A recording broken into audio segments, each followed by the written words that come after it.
What's up guys, how is it going? Welcome back to Meditone TV, welcome back to another brand new video. So in this video today, what we're going to be watching and what I'm going to be reacting to is 10 things that the WWE wants you to forget about Brock Lesnar. So without further delay, let's jump right into this video and see what those secrets are that the WWE is trying to hide. Brock Lesnar is what happens after Kurt Von Trapp grew up, ate the rest of the Von Trapp family, and started wrestling bears. He's a freak of genetics and the love child of a white rhinoceros and the concept of punching.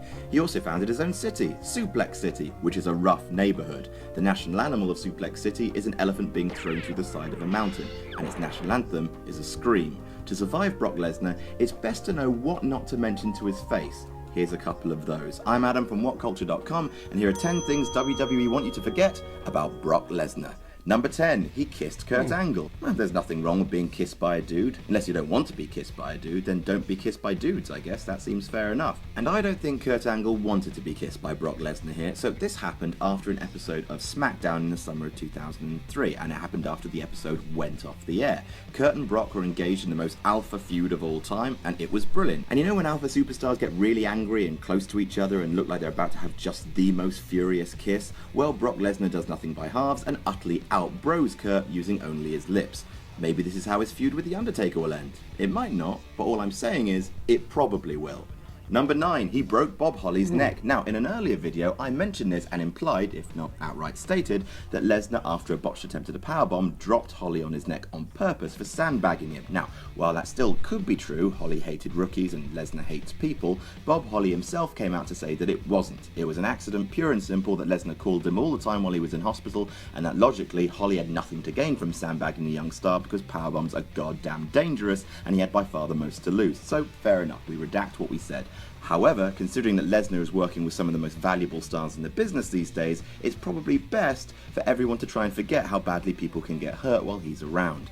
Number 8, his last match with Kurt Angle wasn't for WWE. Now, they seem to be building up Brock Lesnar versus The Undertaker as the rivalry to end all rivalries, with rumours of WWE planning a trilogy of matches, Undertaker going over at SummerSlam, then Brock and Taker at WrestleMania 32 in a retirement match. Now, that excites some and bores others, but regardless of what you think of a boulder fighting a grandpa 2 more times, there's one thing that's certain: it won't be Brock's best rivalry, not even close. The planets will have to align for that to happen, because Lesnar versus Kurt Kiss Angle was so damn wonderful. The two men wrestled classics at WrestleMania 19 and SummerSlam 2003 and put on the best match in SmackDown history, a 60-minute Iron Man match for the WWE title.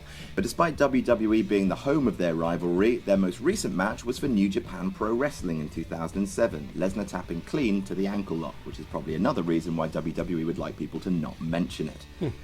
Number 7, he's married to Sable. Brock and Rena Lesnar, aka Sable, married in 2006. They're still happy together to this day and have had 2 children, one of which is called Duke Lesnar, which sounds like someone Arnie would have played in the 80s. Both people have sued the WWE in the past, yet both have worked for the company since then, so that begs the question: why doesn't WWE ever mention their marriage? When Brock fought in UFC, they showed Sable all the time, spurring him on from the crowd and congratulating him on his victories, but not so WWE. Even New Japan Pro Wrestling showed them together when he wrestled for them, so what's the WWE's beef?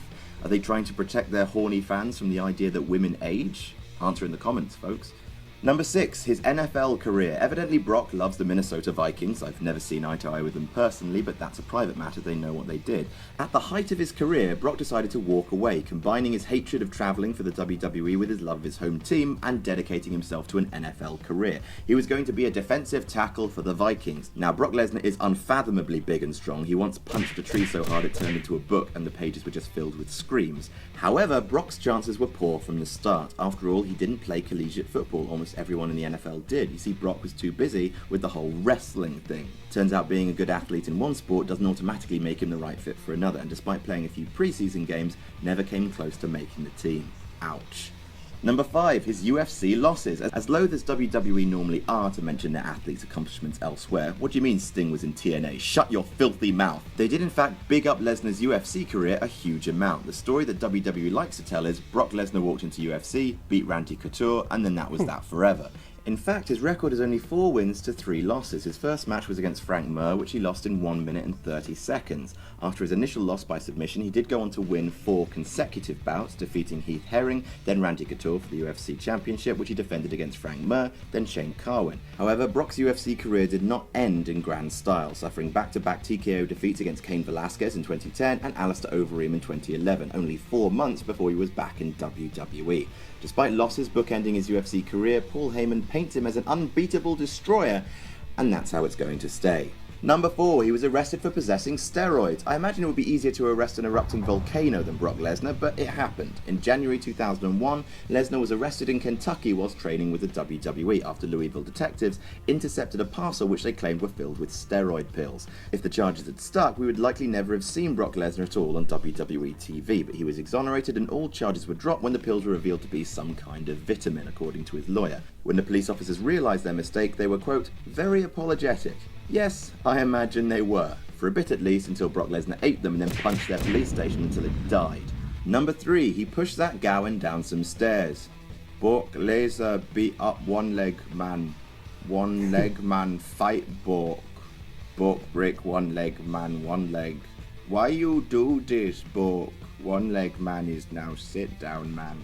Brock Lesnar fight sit down man with stairs. Brock Lesnar victory.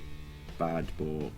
Number 2, that WrestleMania match. WrestleMania 20 and the match that everyone wanted until it was given to them and then boo. Boos forever. When Goldberg came to the company, fans were like, yes, but when's he fighting Brock Lesnar? Well, WrestleMania was when. Unfortunately, news broke that the match would be the last in WWE for not one, but both men, with Goldberg not renewing his contract and Lesnar jumping ship for NFL. The fans felt betrayed and destroyed the match, raining boos on both men along with boring and you sold out chants.